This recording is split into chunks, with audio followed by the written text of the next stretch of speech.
आज हम बात करने वाले हैं लास्ट शिफ्ट मूवी के बारे में। नमस्ते दोस्तों, हमारे चैनल मूवी रिव्यूज में आप सभी का स्वागत है। मूवी के बारे में बात करने से पहले अगर अभी तक आपने हमारे चैनल को सब्सक्राइब नहीं किया तो जल्दी सब्सक्राइब कीजिए और लेटेस्ट अपडेट पाने के लिए नोटिफिकेशन आइकॉन को भी प्रेस कीजिएगा।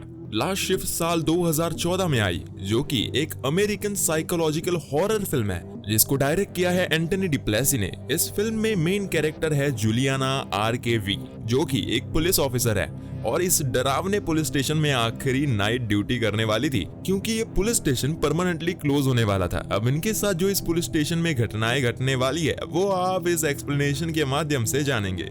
इस फिल्म को लंदन फ्राइड फिल्म फेस्टिवल के अंदर 2 अक्टूबर 2014 में प्रीमियर किया गया था और इस फिल्म को वीडियो ऑन डिमांड रूप से 6 अक्टूबर 2015 में रिलीज किया गया। तो चलिए अब बिना किसी देरी के चलते हैं सीधा लास्ट शिफ्ट की एक्सप्लेनेशन की तरफ। फिल्म की शुरुआत होती है जेसिका लॉरेन एक रूकी पुलिस ऑफिसर को दिखाते हुए, जिनके ड्यूटी का आज पहला दिन है और जेसिका को ऐसे पुलिस स्टेशन में अपनी ड्यूटी करनी थी जो कि आज की ड्यूटी के बाद परमानेंटली क्लोज होने वाला था। ये जेसिका के करियर की फर्स्ट शिफ्ट थी, पर इसको आखिरी बनते देर नहीं लगती, जो कि हम थोड़ी देर में देखेंगे। जेसिका अपनी माँ से बातचीत करती है कि उसको ये जॉब नहीं करनी चाहिए, क्योंकि जेसिका के पिता भी एक पुलिस ऑफिसर थे जो कि ड्यूटी करते टाइम ओपन फायरिंग में मारे गए थे।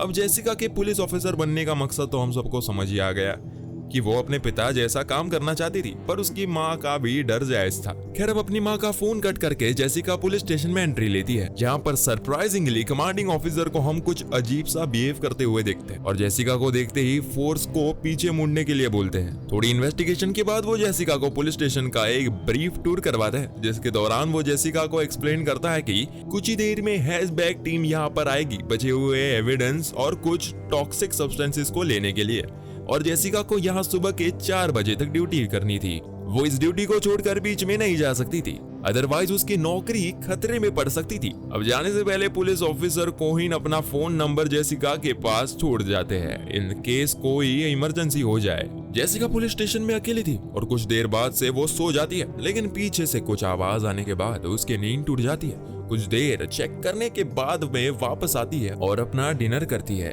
पर उसको अपने सैंडविच में एक बहुत बड़ा सा हेयर मिलता है, जिससे उसकी भूख मर जाती है। अब उसको एक अनजान व्यक्ति पुलिस स्टेशन में यूरिनेट करते हुए नजर आता है। वो उसको स्टेशन से बाहर निकाल देती है और फिर फ्लोर साफ करती है।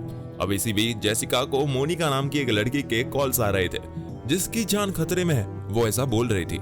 लेकिन यहाँ पर भी कोई कॉल्स टेक्निकली आना नहीं चाहिए थे, क्योंकि सारे के सारे कॉल्स न्यूज स्टेशन की तरह रीरूट किए गए थे। स्टिल वो अपने हायर अथॉरिटी ऑफिसर से कंफर्म करती है और मोनिका इन कॉल्स के बारे में बताती है।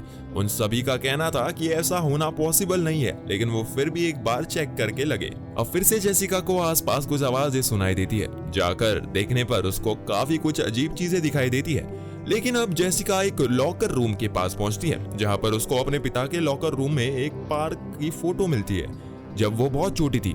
उसको देखकर वो काफी ज्यादा इमोशनल हो जाती है और पीछे मुड़ने पर सारे लॉकर अजीब सी पोजीशन में आ जाते हैं। अब फिर से उसको कुछ आवाजें आती है जो कि जेसिका को स्टोर रूम की तरफ ले जाती है, जहां पुलिस अपने पुराने रिकॉर्ड रखते हैं। तो वहां देखने पर उसको फिर से वही अनजान व्यक्ति नजर आता है। ये अनजान व्यक्ति यहाँ कुछ ढूंढ रहा होता है और जेसिका की बातों को वो अनसुना करता है। इसका बारे में थोड़ी देर के बाद में अब जेसिका इस व्यक्ति को किसी तरह से हैंडकफ पहनाकर सेल में बंद कर देती है, पर यहाँ पर अब लाइट ऑफ हो जाती है और जेसिका को कोई दिखता है, जिसके कारण उसकी फ्लैश लाइट गिर जाती है। पर उसकी फ्लैश लाइट किसी ने उठा ली थी और वो धीमी धीमी आवाज में कुछ कह रही थी। अचानक से एक डरावनी आकृति नजर आती है और लाइट वापस आ जाती है। किसी तरह से जेसिका उस अनजान व्यक्ति को सेल में बंद कर देती है और बाहर आती है। जेसिका पुलिस स्टेशन में रहते हुए परेशान होने लगी थी। उसको चेयर अपने आप हिलती हुई नजर आती थी, दरवाजे अपने आप बंद या खुलने लगे थे, घोषली फिगर्स कहीं से भी आकर उसके सामने दिखने लगते थे और एक हमिंग सिंगिंग वॉइस भी उसको सुनाई देती थी। और मोनिका यंग नाम की लड़की का फोन उसको थ्रू आउट द फिल्म आता रहता है, जो कि बस डरी हुई है और धीरे धीरे करके अपनी डिटेल देती है, जैसे कि उसको किसी कल्ट के मेंबर्स ने किडनैप किया और वो उसको मारने वाले हैं। अब हायर अथॉरिटी को उसने मोनिका यंग का नाम दे दिया था, पर उनको अभी भी यही कहना था कि सारे कॉल्स को न्यूज स्टेशन की तरफ ही रीरूट किया गया है। खैर, अब जेसिका को स्टेशन के बैक डोर पर एक लड़की मिलती है जिसका नाम होता है मैरीगोल्ड। वो लड़की कहती है कि कल्ट के मेंबर्स को उनकी लोकेशन पर मारा नहीं गया था, बल्कि उनको स्टेशन पर लाया गया था और उन्होंने यहाँ पर आकर मास सुसाइड किया। और तभी से यहाँ पर स्टेशन में बहुत अजीब चीजें होती है। इसलिए इस स्टेशन को बंद किया जा रहा है। और आज के ही दिन ठीक 1 साल पहले कल्ट मेंबर्स ने यहाँ पर सुसाइड किया था। तो बेसिकली ये उनकी 1 ईयर डेथ एनिवर्सरी थी। और मैरीगोल्ड इतनी ज्यादा श्योर इसलिए थी क्योंकि उस दिन वो यही स्टेशन पर थी किसी कारणवश। तो बेसिक स्टोरी ये है कि एक कल्ट था जिसका लीडर था जॉन माइकल पाइमॉन और उसके साथ उसकी 2 और मेंबर्स केटी पाइमॉन और डोरथिया पाइमॉन। उन्होंने कई सारी लड़कियों को अगवा किया था और ये लोग किंग पाइमॉन को खुश करने के लिए एक ऐसी लड़की को चुन रहे थे जिसका सैक्रिफाइस करके जॉन के अंदर पाइमॉन फिर से जन्म लेगा। लेकिन ऐसा होने से पहले ही जेसिका के पिता और उनके कलीग्स ने इस ग्रुप को पकड़ लिया था और इनका आखिरी सैक्रिफाइस अधूरा रह गया। इस ग्रुप ने बहुत सारी लड़कियों को मारा था जिनकी वजह से जिसके विजन्स जेसिका को थ्रू आउट फिल्में आते रहते हैं। यहाँ पर फिल्म में बताया गया है कि पाइमॉन को स्वीडन से पहले भी हेल में भेजा गया था और पाइमॉन दुनिया की सैर के लिए निकल गया था। इसके कारण ये लोग पाइमॉन को पूछते हैं। अब पाइमॉन की सील के अंदर भी 4 लोग ही बने हुए थे जिसमें किसी एक इंसान अंदर पाइमॉन जन्म लेता है और बाकी 3 को सैक्रिफाइस होना पड़ता है। अब जेसिका स्टेशन में आती है जहाँ पर उसको टीवी पर जॉन की बातें सुनाई देती है कि उसने मरने से पहले कसम खाई थी कि पुलिस वालों के परिवार के लोगों को भी वो मार देगा चाहे वो जिंदा रहे या फिर नहीं। और जेसिका को इसलिए ही ये सब दिख रहा था। जेसिका के पिता इसी केस को सुलझाते वक्त मारे गए थे। अब जेसिका कुर्सियां अपने यहाँ भी अजीब सी पोजीशन में हिलती हुई दिखती है तो बहुत ज्यादा डर जाती है वो।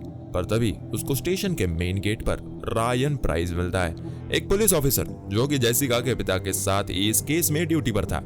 वो कहता है कि वो बस जेसिका को देखने आया है। अब जेसिका को ऐसा लगता है कि वो उसके साथ मजाक कर रहे हैं क्योंकि वो एक रूकी पुलिस ऑफिसर थी। रायन कंफर्म करता है कि कल्ट को जिंदा पकड़ा गया था और इसी हादसे के दौरान जेसिका के पिता मारे गए थे। अब रायन जैसे ही वापस जाता है उसको रायन के सर के पीछे बहुत बड़ा सा घाव दिखता है। जैसे ही वो उसको देखने जाती है पर वो वहां पर कहीं गायब हो जाता है। अब इस पॉइंट पर जेसिका कुछ भी श्योर नहीं थी क्या असली है और क्या नकली। पूरी रात 10 बजे के बाद से ही जेसिका को कल्ट के मेंबर्स विक्टिम्स नजर आते हैं जो कि बार बार हमको यही स्टोरी बताते हैं कि कल्ट ने बहुत इनोसेंट लड़कियां को मारा है। जेसिका को फिर से कुछ आवाजें आती है जहाँ पर उसको कोई मारता है और उसको अपने साथ एक रूम में ले जाता है। इस लड़की का नाम था बर्डे और जेसिका पर गन पॉइंट करके बैठी हुई थी और बस जॉन के पाइमॉन बनने की बात करती है कि आज 1st ईयर एनिवर्सरी है। पर वो एक बात ये कहती है कि उसने तुम्हारे अंदर ऐसा क्या देखा जो मेरे अंदर नहीं है।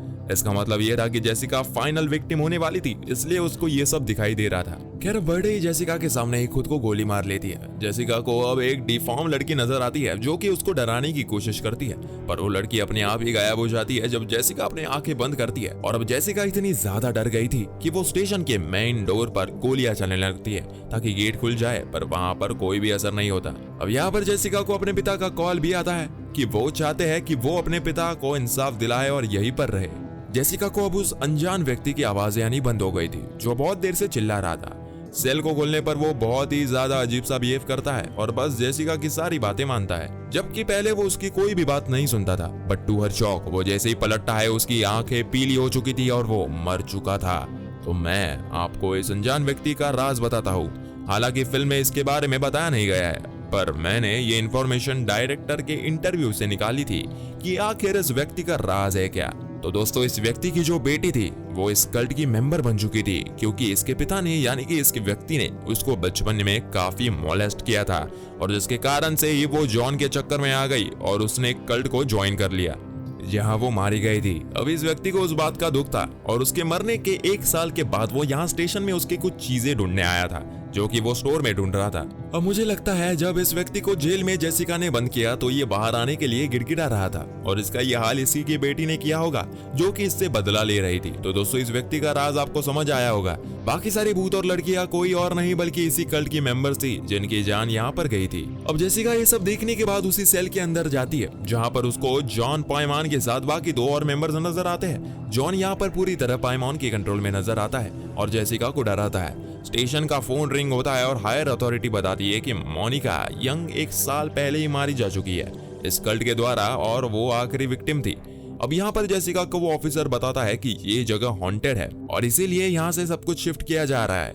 जेसिका रूकी थी इसलिए उसको यहाँ पर फंसाया गया। जेसिका अब ऑफिसर को भी फोन करती है कि वो इस जॉब को नहीं करना चाहती पर वो कहता है कि अगर नौकरी से क्विट करना हो तभी शिफ्ट क्विट करना। इसको सुनकर जेसिका कहती है कि शिफ्ट कंटिन्यू रखेगी। सुबह के 4 बजने ही वाले थे और अब जेसिका को फिर से मोनिका का कॉल आता है और जब जेसिका कहती है कि कौन मजाक कर रहा होता है तो फोन पर हंसने की आवाज आने लगती है और बस कल्ट की फोटोग्राफ्स पूरे स्टेशन के बिखर जाती है। सब उसे डरते हैं और उस पर गोली चलाने लगती है, पर जेसिका भी बैकफायर करती है। अंत में कल्ट के मेंबर की जगह हेसमैन टीम का मेंबर यहाँ पर ऑडियंस को दिखाया जाता है, बट जेसिका स्टिल थिंक्स कि वो कल्ट के मेंबर्स और जेसिका को वो गोली चलाने वाली होती है कि पीछे से आकर ऑफिसर को ही जेसिका को मार देते हैं।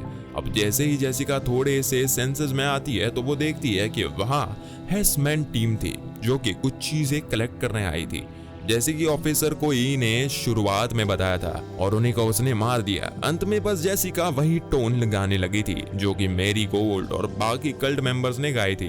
अब उसके सामने बायमॉन और उसकी 2 और मेंबर आते हैं जो कि जेसिका को अपने साथ ले जाते हैं और वो मूवी यहीं पर खत्म हो जाती है। तो दोस्तों ये थी मूवी लास्ट शिफ्ट की हिंदी एक्सप्लेनेशन। उम्मीद करता हूँ कि आपको ये पसंद आई होगी। तो जिनको कॉन्सेप्ट अभी भी समझ नहीं आया ना, तो मैं उनको शॉर्ट समरी बता देता हूँ जो मुझे लगती है। तो एक कल्ट लीडर था जॉन, जिसके साथ उसकी 2 और मेंबर्स भी थी। ये लोग किंग ऑफ हिल बायमॉन को पूछते थे, जिसके चलते कि एक परफेक्ट 4th मेंबर की तलाश में थे जो खुद का वर्थ प्रूफ कर सके। अब इस चक्कर में उन्होंने कई सारी लड़कियों को फंसाया और उनको सेक्रीफाइस किया। मोनिका यंग, जिसका कॉल जेसिका के पास बार बार आ रहा था, तो वो कोई और नहीं बल्कि आखिरी ऐसी लड़की थी जिसको इस कल्ट ने मार दिया था। और मुझे लगता है कि इस पुलिस स्टेशन में ही जेसिका के पिता के पास मोनिका का भी फोन आया होगा, बिल्कुल इसी मैनर में, और बस मोनिका ने ही कल्ट को पकड़वाया। पर जब तक जेसिका के पिता और उनकी टीम वहां पहुंचती वो मारी गई थी। अब इस दौरान जेसिका के पिता और उनका कलीग रायन भी मारा गया था। अब कल्ट के मेंबर्स को उनके घर में मारने के बजाय उनकी इन्वेस्टिगेशन करने इस पुलिस स्टेशन में लाया गया, ठीक 1 साल पहले, जहां पर जॉन ने धमकी दी और उनके लव वंस को वो मार देगा और मास सुसाइड कर लिया है उसी साल के अंदर। मेरे ख्याल से रिचुअल के अकॉर्डिंग 4 लोग होने चाहिए बलि देने के लिए, इसलिए ही बायमॉन आज से 1 साल पहले ठीक से रिबॉन्ड नहीं हो पाया था। पर रिचुअल 1 के 1 साल होने पर फिर से ऐसा किया जा सकता था और इसीलिए जब जेसिका यहाँ पर आई तो ये सुपरनेचुरल फोर्सेस ने डिसाइड कर लिया था कि 4th मेंबर यही बनेगी, क्योंकि वो बहुत ज्यादा डेयरिंग और बहुत ही स्ट्रॉन्ग थी। अब पाइमॉन ट्रिकी तो डेड ही, इसके चलते उसने ये सारे विजन जेसिका को दिखाते ताकि उसको मनोबल टूट जाए और इसकी सोल पाइमॉन को मिल जाए। तो दोस्तों भी यहाँ पर सिर्फ सुपरनेचुरल ही नहीं बल्कि ये सारी चीजें जेसिका के नजरिए से हमको दिखाई देती है, जो कि डायरेक्टर ने भी कंफर्म किया कि ये सब चीजें जेसिका के दिमाग की भी हुई है। बाकी पुलिस स्टेशन में कुछ टॉक्सिक सब्सटेंसेस भी रखे थे जो कि शायद खुल गए होंगे और जेसिका ने उनको इनहेल कर लिया, जिससे सारा इफेक्ट और भी ज्यादा इंक्रीज हो गया। पर्सनली और थिंक सुपरनेचुरल, टॉक्सिक सब्सटेंसेस और जेसिका का दिमाग इन सभी चीजों होने का फैक्टर बना। और ये भी हो सकता है कि पुलिस ऑफिसर को है इस कल्ट का सीक्रेट मेंबर हो। मुझे ये बात इसलिए दिमाग में आई क्योंकि शुरुआत में ऑफिसर को हम बहुत स्क्रीन बिहेव करते हुए एक नजर आते हैं, जैसे कि वो बहुत ज्यादा फ्रस्ट्रेटेड होकर वहां पर कपबोर्ड में हाथ मारते हैं। और जब हेल्प के लिए जेसिका ने उसको कॉल किया था तो सबसे पहले उन्होंने यही पूछा कि क्या कोई मारा गया। ये सब डायरेक्टर ने इंटरव्यू में कंफर्म किया है। बेचारी जेसिका की पहली शिफ्ट लास्ट शिफ्ट बन गई। तो मिलते हैं अगली मूवी के रिव्यू में, तब तक के लिए नमस्कार। तो दोस्तों ऐसे ही मजेदार मूवीज की स्टोरी जानने के लिए चैनल को सब्सक्राइब कीजिए और कमेंट करके हमें बताइए आपको ये स्टोरी कैसी लगी। मिलते हैं नेक्स्ट वीडियो में, बाय बाय।